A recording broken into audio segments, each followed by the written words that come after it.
What's up, Throttlers? Aristotle Full Throttle here, and you are here with me. It's Happy Thursday. Happy Thursday, everybody. So, Ant-Man and the Wasp, the trailer just dropped the other day, and I haven't watched it yet, so I waited to watch it with you. And I have been oddly busy lately, so I'm going to do a live trailer reaction. And this is the first time I've ever done it, so we're going to just see how this goes. And I don't know, maybe you'll see the reflection of the trailer in my glasses. I have the mic playing, so it'll pick up the sound cues, the audio cues, so you'll hear what I'm watching. So that should be fun.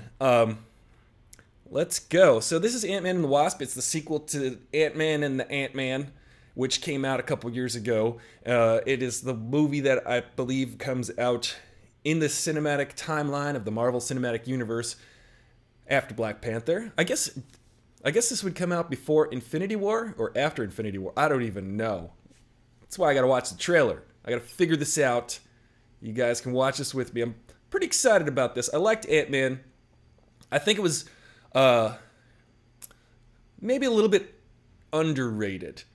Edgar Wright actually spent 4 years developing Ant-Man and then left the project before they switched directors, and then someone else ended up directing Ant-Man. But then Edgar Wright went on to do Baby Driver, which I saw, by the way, and I want to talk to you guys about that. I actually liked that a lot. The music in that was the whole movie was orchestrated so well to the soundtrack, and I like to see that. I like when people are thinking ahead of time.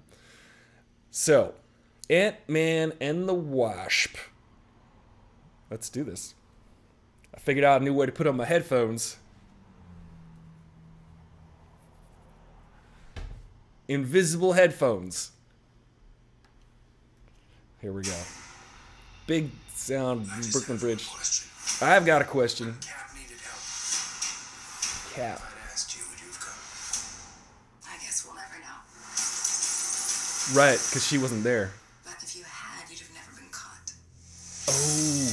Oh, wicked. I do some dumb things. Oh, he got caught. People I love the most. That makes sense. They pay the price. He's the criminal. Thanks to you, we had to run. Ooh, they shrunk that building down. We're still running. Let's go. He just turned it into a carry-on. I mean, a luggage, small overhead luggage. Oh, I'm in this movie. I mean, Lawrence Fishburne. Ooh. Now that's using your head. Looks more serious. Someone watching your back. Nice. Little fight action. Partner. That was cool. Oh, she's running a Gave little. her wings and blasters. So I take it you didn't have that tech available for me. No, I did. Some on-screen jokes, chemistry. Pez.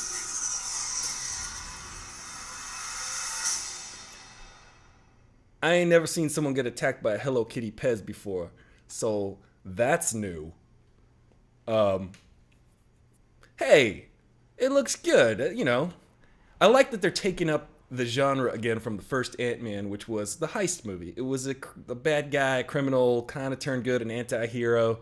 And now they're sort of following along and following suit with that storyline, with that premise. And yeah, of course he's going to get caught. Of course the FBI is going to catch this kind of guy in this kind of movie. What else can I say about this? Evangeline Lilly, I like her. I've liked her since Lost.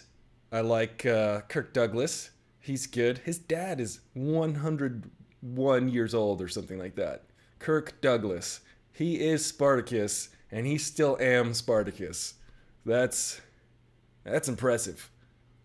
I hope to make it another at least 3 years.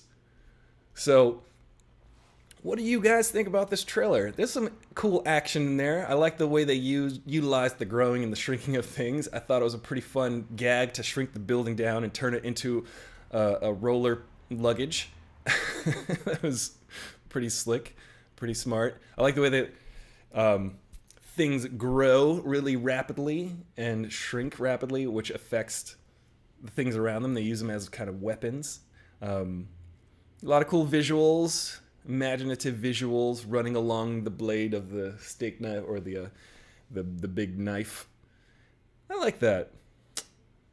Again, though, I'd have to say my overall enthusiasm for Ant-Man before seeing it was not very high. I wasn't super excited. It took me a while to go see it. But once I saw it, I was like, that was funny. That was good. I think who else is in that? The actor that I'm thinking of really stole the show. Michael Pena. Why did it take me so long to think of Michael Pena? He's great. The Wasp. Michelle Pfeiffer's in this, apparently. I didn't notice Michelle Pfeiffer, but I'm looking at the cast list right now, and apparently she's Wasp. She's the old Wasp, or the older Wasp. But yeah, Michael Pena stole the show for me in the first movie. And I hope he comes back to steal it again, because he's totally worth it. I think you're the only one here, Brandon. And I'm not going to be here for much longer, actually, because I got a meeting. I'm wheeling and dealing in Hollywood right now. It's a meeting. I'm very excited about it. We'll see what comes from it, and I'll let you guys know first if anything does, because you're my throttlers, and I appreciate you. So if this is your first time here and you've never seen this dopey show before, you ought to subscribe, because there's scads and unlimited amounts of dopiness coming your way if you do. Turn on those notifications for sure. Definitely like this video and share it. I think sharing's the key, really, because sharing is caring. So you should share this video with your friends and your moms and your pops and your dog. You should put this video in your dog's bowl so that they can have some of this video.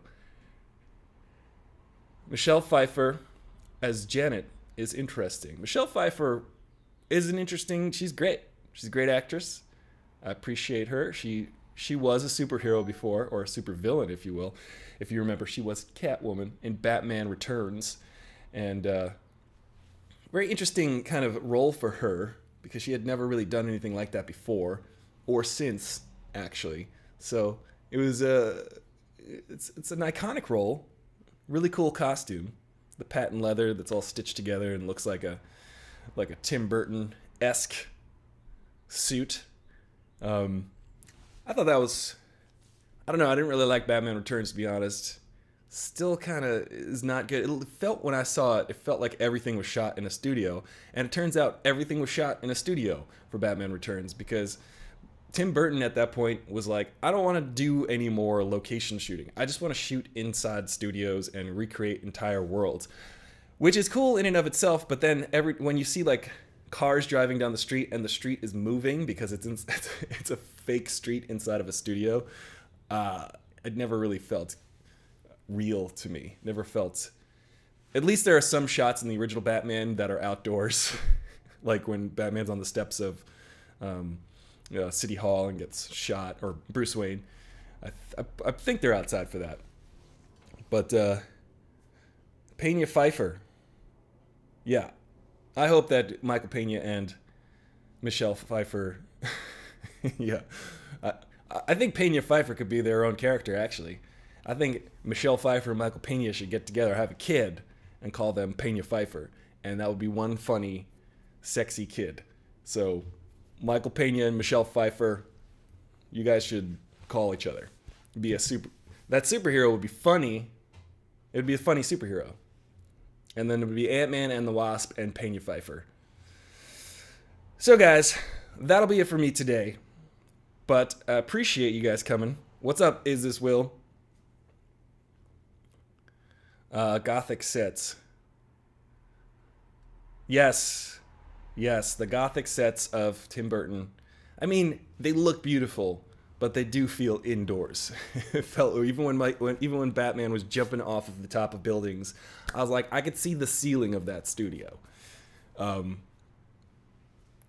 need Batman's world to be a little bit bigger, and the story, it felt disjointed, and there's a whole video you guys should check out about the toys for Batman Returns, how they had to like redo all of the toys for like McDonald's and everything like that because they weren't very sellable. Batman Returns was very difficult to sell toys to children because of the adult themes and the dark themes involved in it. So McDonald's and everything had to like create a whole line of adapted toys. I'm not really explaining it well, but check it out on YouTube. It's really funny. That's why when Batman Forever came around and Joel Schumacher directed it, it was just basically he was just directing toys. He was just creating toys for children in that movie. So that's why those movies are very cartoony and stupid. Well, thank you guys again for joining me. Remember to like this video, guys. I'll be back. I'll be making actually a video pretty soon, probably a fact video, and you best believe I'm going to do my Black Panther review Full Throttle style. So keep an eye out for that. I'm Aristotle, Full Throttle, your bro, in the know, with the fro. And here I go again. Here I go again on my own, like Whitesnake. It'll take a second. Here I go. And I'll see you later.